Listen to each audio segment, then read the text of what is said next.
যেতিয়া উজনি অসমৰ আমি কথাবিলাক গম পালোঁ যে শৃংখল চলিহা বা বিভিন্ন দল সংগঠনে উজনিত সংখ্যালঘু মিয়া শ্ৰমিকসকলক মাৰপিট কৰি আছে, অত্যাচাৰ কৰি আছে, টকা পইচা নিদিয়ে, তেতিয়া আমি নেমচুৱে শ্ৰমিকসকলক যাবলৈ আমি মানা কৰিছোঁ।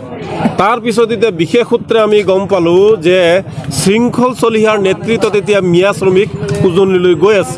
বৰ লাজৰ কথা, বৰ দুখৰ কথা যে যিজন শৃংখল চলিহাই মিয়া শ্ৰমিক যাব নালাগে, মিয়াক লৈ ৰাজনীতি আৰম্ভ কৰিছিলে, সেই শৃংখল চলিহাই এতিয়া মিয়া শ্ৰমিক নিবলৈ আৰম্ভ কৰিছে।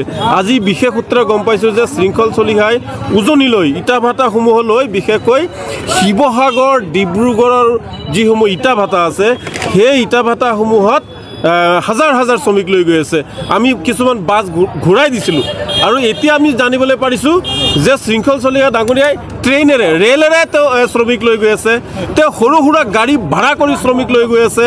তেওঁ দিনত আগতে 900 বাছত শৃংখল চলিহাই আগতে মানে 900 বাছত মিয়া শ্ৰমিক গৈছিলে, আজিকালি সৰু সুৰা গাড়ী ভাড়া কৰি, আৰু সেই গাড়ীবোৰ শৃংখল চলিহাই ভাড়া কৰি দিয়ে, যিসমূহ গাড়ীৰে বৰ্তমান উজনিলৈ মিয়া শ্ৰমিক লৈ গৈ আছে।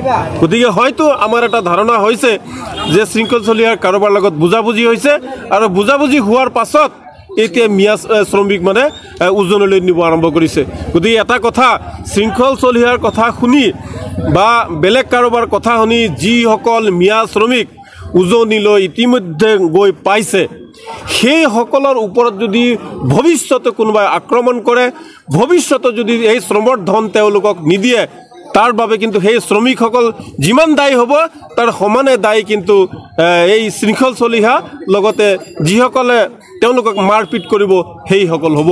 গতিকে আজিও কৈ দিছোঁ যে উজনিত মাৰ খাবলৈ মিয়া শ্ৰমিক নাযাব।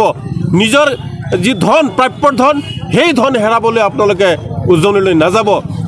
আপোনালোকে প্ৰয়োজন হ'লে উজনিৰ পৰিৱৰ্তে অসমৰ বাহিৰলৈ যাওক, আপোনালোকে হায়দৰাবাদ যাওক, আপোনালোকে চেন্নাই, বেংগলোৰ, নাগালেণ্ড, বিভিন্ন ৰাজ্যত যাওক।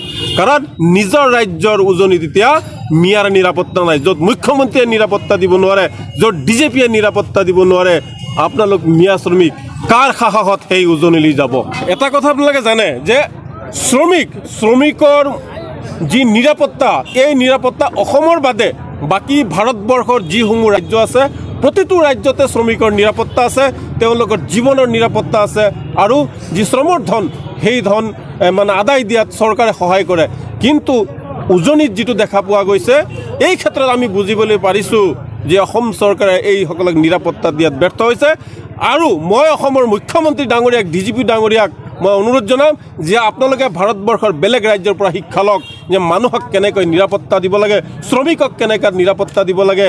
আৰু যদি শ্ৰমিকক নিৰাপত্তা দিয়া নহয়, তেতিয়াহ'লে কিন্তু বিভিন্ন উদ্যোগ বন্ধ হৈ যাব, বিভিন্ন কল কাৰখানা বন্ধ হৈ যাব, বিভিন্ন ইণ্ডাষ্ট্ৰী বন্ধ হৈ যাব, আৰু এই ইণ্ডাষ্ট্ৰীবোৰ বন্ধ হৈ গ'লে অসমৰ অৰ্থনৈতিক অৱস্থা দেউলীয়া হৈ পৰিব। শ্ৰমিক অৰ্থনৈতিক যি অৱদান, শ্ৰমৰ বিনিময়তহে মানে দেশ এখন উন্নত হয় বা সমাজ এখন উন্নত হয়। গতিকে মুখ্যমন্ত্ৰী ডাঙৰীয়া, আপুনি শ্ৰমিকক নিৰাপত্তা দিয়ক। শৃংখল